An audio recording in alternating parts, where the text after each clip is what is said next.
ஓம் நமோ நாராயணாய. லட்சுமி கடாட்சம் நேயர்கள் அனைவருக்கும் வணக்கம். இந்த பதிவில் தட்சிணாமூர்த்தி என்பவர் யார், குரு பகவான் என்பவர் யார் என்று பார்க்கலாம். குரு பேசி வருகிறது. தட்சிணாமூர்த்தி என்பவர் யார், குரு என்பவர் யார் என்றால் பெரும்பாலான மக்கள் இருவருமே ஒன்றுதான் என்று நினைக்கிறார்கள். அது அப்படி அல்ல. இருவரும் வேறு வேறு. தட்சிணாமூர்த்தி என்பவர் யார் என்றால் அவர் ஆதி குரு, ஞான குரு என்றெல்லாம் அழைக்கப்படுவார். அதாவது சிவபெருமானுக்கு 64 அம்சங்கள், அதாவது 64 வடிவங்கள் உண்டு. அதில் ஒரு வடிவம்தான் இந்த தட்சிணாமூர்த்தி வடிவம். அதுபோல் பிரகஸ்பதி தேவகுரு என்று சொல்வார்கள். இவர் நவகிரகத்தில் இருப்பவர், நவகிரக குரு. அதாவது தேவர்களுக்கெல்லாம் இவர்தான் குரு. நீங்கள் சிவன் கோயிலுக்கு போனால் சிவன் கோயிலுக்கு பார்த்துருப்பீங்க, தட்சிணாமூர்த்தியை வணங்குவீங்க. தட்சிணாமூர்த்தி எப்படி இருப்பார்னு தெற்கு திசை நோக்கி அமர்ந்திருப்பார்.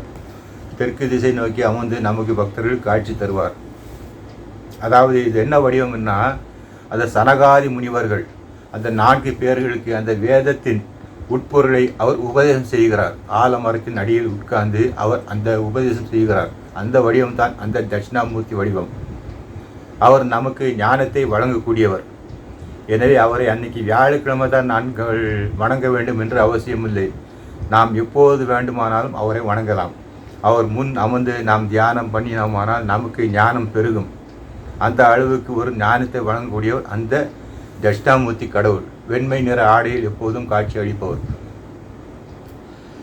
அதன் பிறகு இந்த குரு பகவான் பார்த்தோமானால், குரு பகவான் நவகிரகங்களில் ஒருவராக இருப்பவர்.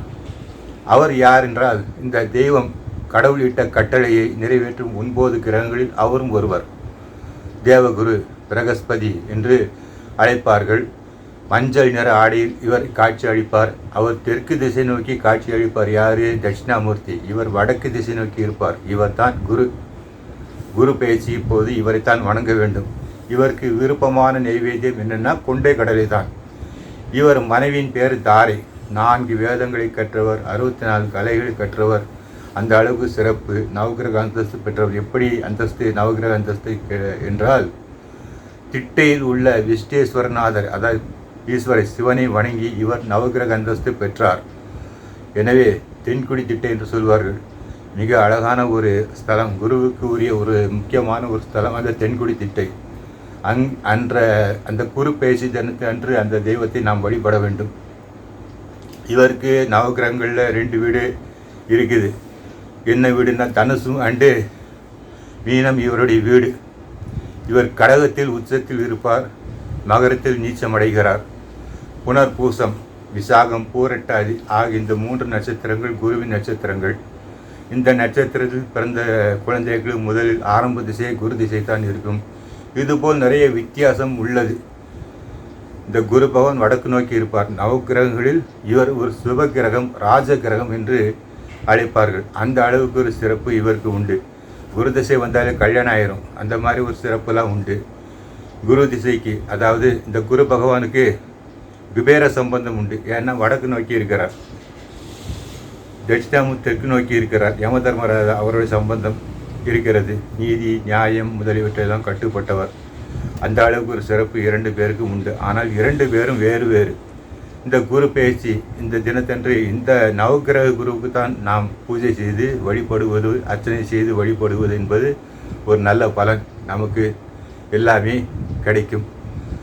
குரு பேச்சு வாக்கியப்படி பார்த்தோமானால் மே 11, 5ஆம் தேதி ஞாயிற்றுக்கிழமை அன்று பகல் 2:45 மணி அளவு குரு பேச்சு நடக்கிறது வாக்கியப்படி.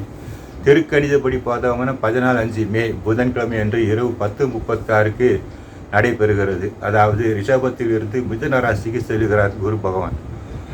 வாக்கியப்படி 11 மே, திருக்கணிதப்படி 14 மே நடைபெறுகிறது. ஆக இந்த குரு பகவான், அதாவது குரு பகவான் தட்சிணாமூர்த்தி என்பவர் இருவரும் வேறு வேறு. தட்சிணாமூர்த்தி சிவனின் அம்சம், குரு கிரக நவகிரகங்களில் ஒருவர், சுபகிரகம். மங்களானி பவந்து.